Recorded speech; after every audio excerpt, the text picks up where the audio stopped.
Right, so well, I'm Ethan Johns, and this is a bossa nova record I made with an artist called Julianna Raye. The record is called Dominoes, and it is inspired by the sounds of bossa nova and kind of mixed with American standards. We are leaves before autumn,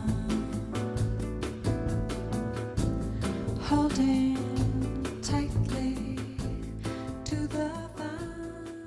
Ethan and I have worked together now for a few years because we did this last record together as well, and I've known him for a long time. We've been friends for a long time, and I trust him to maintain the arc of the project, the whole span of it, and I'm good with the songwriting, with the several minutes of, so it works really well, and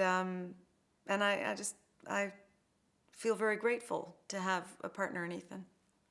Jules is from the East Coast. She's from New Jersey, but she moved to Los Angeles, I guess, in the late '80s, early '90s, to make a record with Jeff Lynne for Warner Brothers, and I think she just stayed there.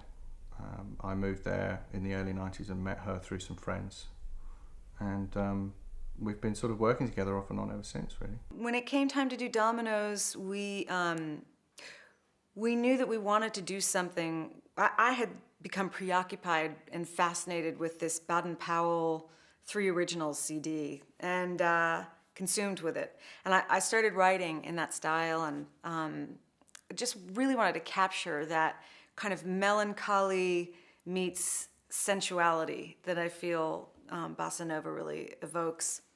I started writing in that style, and as fate would have it, I met someone in Nashville called Bill DeMaine who was working on his record in that style as well.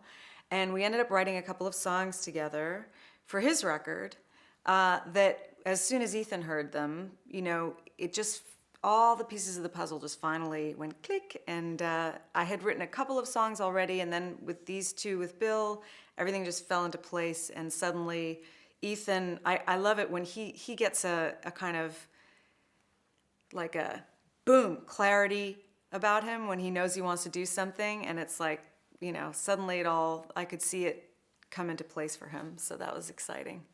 And yeah, and then I was writing knowing that we were going to be making this record and having a real clear picture of stylistically what it was going to do. So I did a little bit more writing with Bill. I wrote with this wonderful guy, Joe Pizzapia, who's also in Nashville. And then when it came time to record, we got some amazing players in LA together. Dave Palmer played piano. Reggie Hamilton played bass. Bill played guitar. Bill DeMaine played guitar. And Jay Belrose played drums. And it was just a magical, none of them had played these songs together in a room before. And there we all were, and we had, you know, 3 days to lay down the basics. And it was like, it was just intuitive. Everybody just understood what these songs were. They just got it instantly. Sunset Sound Factory Studio B, for the sound I had in my head, was really the only place I wanted to do it. So, well, then the opportunity comes up, thanks to B&W and Real World, to present these recordings to an audience, whoever that may be. And it gave me the opportunity to readdress some of the things that I'd missed. I think more to do with just the simple lack of time when we were making the record. There were a few mixes that I didn't quite feel that were up to par or as strong as others. And there was one tune on the record that was giving me a bit of a problem, which needed to have some overdubs done on it as well, which we did here at Real World Studios. It was great. So yeah, I mixed a few things and got to record a Cuban percussionist, which was really exciting. You know, what's wonderful about lossless sound is that you feel like your music is being heard the way it's meant to be heard. And especially, you know, Ethan is so particular about sound, and this music is so evocative, and the way it's recorded is designed to hear it fully and to capture all the nuance in it. I think the thing that really prompted my interest in getting involved with B&W and the real world was the idea behind the club that they're trying to set up with lossless downloads, the sound quality not being affected by having to convert to MP3 and be delivered at a high speed, create smaller files. Because it was really only recently that I became fully aware of what happens when you make an MP3 to the sound, depending on how you're listening and how you enjoy your music. I think they're great for iPods and for the stereo in the house, bopping around the kitchen and all that kind of stuff. They're fantastic. There's a lot to be said for it, but if you really want to sit down and sort of immerse yourself in music, there was a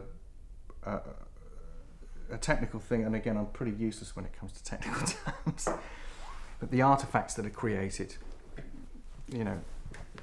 get embedded behind the music. And somebody actually showed me they put two MP3s at exactly the same time and put them out of phase, and all that was left was what was created by this program, this conversion. And it was one of the ugliest things I've ever heard as far as sounds go. It was pretty extraordinary to know that was interfering with this piece of music that I was trying to listen to. It was creating dropouts and all kinds of strange things that were just interrupting the flow. I couldn't follow the music. I kept getting distracted by these sounds, and it was horrifying. It really knocked me back. I had no idea it was as bad as it really was. So I think it needs to be addressed, and it seems to me like there is a strong market for people that want to listen to their music in a certain kind of environment and in a certain kind of way.